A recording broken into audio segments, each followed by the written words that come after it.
So I just wanted to give a quick overview of flexion-based irritation in the spine, particularly in the lumbar spine. So we're talking about low back pain where when the spine is kind of held in this flex position, people start to experience symptoms.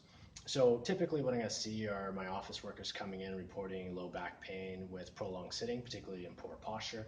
Or in the case of my weightlifters, they're probably going to say that at the bottom of their compound motion, they're running into trouble. So the bottom of their squats, the bottom of their deads, the catch in the Olympic lifting, that type of thing. And the reason for that is, in the case of the office worker, relatively low load, but really long duration. Or in the case of the weightlifter, maybe lower duration, but a lot of frequency, definitely a lot of load. They're going to be tempted with poor technique to put the spine in a flexed position. And in that case, the load can actually leverage really into the front of the disc here that we have between the vertebrae.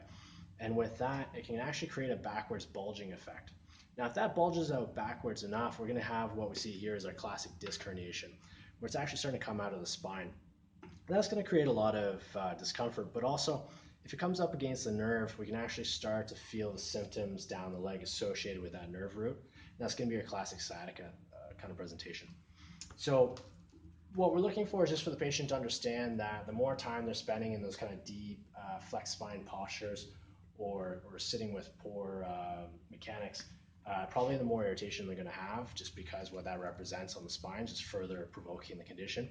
And so in the short term, we may be encouraging them to obviously correct their technique, limit the amount of time they're spending in those postures, and trying to spend a bit more time in upright postures where the spine's going to be more likely to be in neutral or perhaps even arched, where we're not going to get the same kind of irritation.